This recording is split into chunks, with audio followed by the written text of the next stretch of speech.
This channel does not promote any violent, harmful, or illegal activities. All content provided by this channel is meant for an educational purpose only. Brought to you by V-Guard, co-powered by Sensodyne O Bhimal, বলো কথা Keshari. Associate sponsor Ultratech Cement. আমরা দায়িত্বশীল সংবাদ মাধ্যম হিসেবে খবর করতে গিয়েছিলাম, আর তারপর খবর সম্প্রচারে গিয়ে আক্রান্ত TV9 বাংলা যে ছবি আপনারা দেখছেন, বনহুগলির বুথে বিজেপির এজেন্টকে বসতে বাধা দেওয়ার অভিযোগ। খবর করতে যায় আমাদের প্রতিনিধি, আর খবর করতে গিয়ে কেন্দ্রীয় বাহিনীর হাতে আক্রান্ত TV9 বাংলার প্রতিনিধি সুশোভন ভট্টাচার্য। দেখুন কিভাবে তেড়ে গিয়ে আমাদের প্রতিনিধিকে ব্যাপক মারধর করা হয়, লাঠি দিয়ে বেধড়ক মারধর, ভেঙে দেওয়া হলো আমাদের বুম।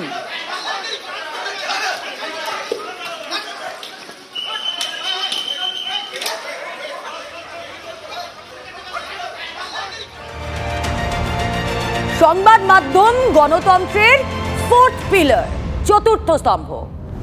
এই গণতন্ত্রের চতুর্থ স্তম্ভ, তারা সংবিধান মেনে খবর করতে যাবে, ভোটের সব খবর সবার আগে আপনাদের সামনে পৌঁছে দেবে, স্বাভাবিক এটাই।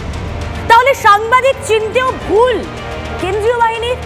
সুশোভন, আমাদের প্রতিনিধি সুশোভন, যিনি মার খেলেন, তার হাতে ছিল নির্বাচন কমিশনের দেওয়া কার্ড। নির্বাচন কমিশনের দেওয়া কার্ডের গুরুত্ব এই যারা মারলো, এই কেন্দ্রীয় বাহিনী, তারা বোঝে না। ঘটনা নিয়ে সেক্টর অফিসের দেওয়া রিপোর্ট, সেই রিপোর্ট বিভ্রান্তিকর। হ্যাঁ, বিভ্রান্তিকর এই শব্দটা ব্যবহার করছি কেন? কারণ বুথ চত্বরে কভার করা সাংবাদিকের হক, এটা আমরা জানি। এই হক দিয়েছে কারা? নির্বাচন কমিশন। তারপরেও কি করে বুথ চত্বরে সাংবাদিক পেটায় নিরাপত্তারক্ষী?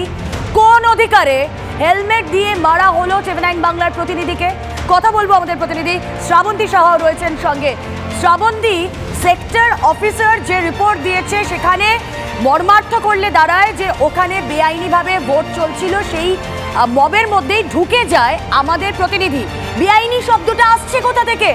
সংবিধান মেনেই তো আমাদের প্রতিনিধি বুথে ঢুকেছিল, এটা তো তার হক, এটা তো কাজ করা তার দায়িত্ব।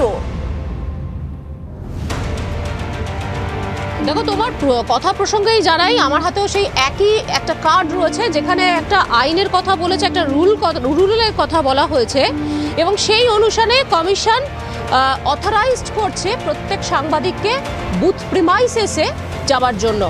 আমরা যে ছবি দেখেছি, এবং দুই হচ্ছে যে রিপোর্ট দিয়েছেন সেক্টর অফিসার, আমরা খুব ভালো করে জানি যে একটা ছবি হাজার কথা বলে। যে ছবিটা এই মুহূর্তে আমরা দেখলাম, সেখানে দেখলাম ছুটে যাচ্ছেন কেন্দ্রীয় বাহিনী, তারা আমাদের সাংবাদিককে পেটাচ্ছেন, হেলমেট দিয়ে পেটাচ্ছেন, হাতে তার বুম রয়েছে। যদি এই কার্ডটাও তিনি বার না করতে পারেন, প্রথমেই তাদের সতর্ক হওয়া উচিত ছিল। যারা মারলেন, হাতে বুমটা দেখার পরেও তারা থামেননি। সেক্টর অফিসার বলছেন তিনি শুধুমাত্র ফোনের মাধ্যমে এই ব্যাপারটা জেনেছেন, অ্যালার্ট করে দেওয়া হয়েছে সেই সমস্ত বাহিনীকে যাতে এই ধরনের ঘটনা না ঘটে। খুব স্বাভাবিকভাবে কয়েকটা প্রশ্ন উঠে আসছে, যে কেন্দ্রীয় বাহিনী নিয়ে এতদিন বিরোধীরা বারবার অভিযোগ করে আসছিলেন, প্রচুর বাহিনী তো এসেছে, সেই বাহিনী আদতে কিসের জন্য এসেছে? সেই বাহিনী সত্যিই কি ভিতরে, বুথের ভিতর প্রিমাইসেসে কি হচ্ছে, বুথের ভিতরে কি হচ্ছে, সেটা কি একেবারে কারোর সামনে যাতে না আসে তার জন্য এসেছে? প্রত্যেকটা জায়গায়, শুধুমাত্র সুশোভন নয়, সকাল থেকে আমি বাম প্রার্থী সায়রা হালিমের সঙ্গে রয়েছি, সেখানেও প্রত্যেক ক্ষেত্রে সাংবাদিকদের বাধা দান করা হচ্ছে। হয় রাজ্য পুলিশ, না হলে কেন্দ্রীয় বাহিনী প্রথমেই দেখতে চাইছেন কোথা থেকে এসছেন, কেন এসছেন, এখানে যেতে পারবেন না, ওখানে যেতে পারবেন না। এবং সব থেকে বেশি চূড়ান্তভাবে আমরা দেখলাম সাংবাদিককে কিরকমভাবে মারা হলো। এখনো পর্যন্ত কয়েক ঘন্টা কেটে যাওয়ার পরেও কমিশন একেবারে চুপ করে বসে রয়েছে। আমরা একেবারে, এটা কমিশনের দায়িত্ব তো শ্রাবন্তী, এটা তো কমিশনের দায়িত্ব। দেখো, সাংবাদিকরা তারা যাচ্ছে, আমরা দেখেছি বিভিন্ন সময় আমাদের সাংবাদিকরাই খবর করতে গিয়ে দুর্বৃত্তদের হাতে মার খেয়েছে, সেখানেও নির্বাচন কমিশন রিপোর্ট চেয়ে পাঠিয়েছে। আজ যে ঘটনা বরানগরে ঘটলো, কেন্দ্রীয় বাহিনী কি করে এসে মারতে পারে? যেমন তেমন করে তেড়ে গিয়ে মার। সাংবাদিক চিনতেও কি তাদের ভুল হচ্ছে? তাহলে সাংবাদিকরা খবর করতে যাবেন কি করে নিরাপদে? নির্বাচন কমিশন বাড়তি নজর কেন? আমার মনে হয় অল ফোকাস এবার এখানেই দেওয়া উচিত, যাতে সাংবাদিকরা তোমরা খুব স্বাভাবিক স্বাচ্ছন্দ্যে খবরটা অ্যাটলিস্ট করতে পারো। এটা কি কোথাও কিছু বাঁচানোর চেষ্টা, কিছু আড়াল করার চেষ্টা শ্রাবন্তী?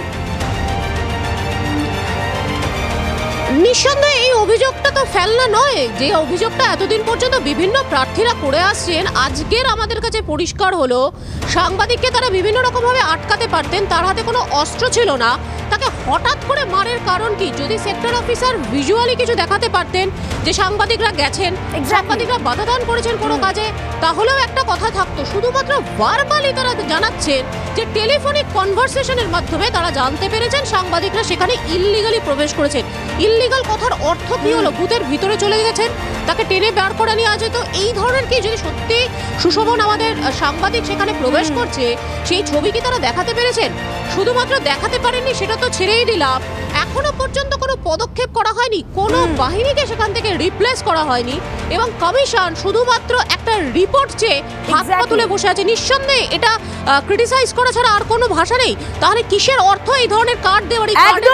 একদম তাই শ্রাবন্তী, তোমার হাতে যে কার্ড রয়েছে, যেই কার্ড নিয়ে সংবাদ মাধ্যমের প্রতিনিধিরা যাচ্ছেন খবর সংগ্রহ করতে, বলিহারি বাংলার গণতন্ত্র, গণতন্ত্রের ভোট, যেখানে দুর্বৃত্তদের ঠেকানো যায় না, যেখানে রিগিং ঠেকানো যায় না, কিন্তু নিরাপত্তা রক্ষীরা তারা সাংবাদিকদের ঠেকায়, তাদের পেটায়।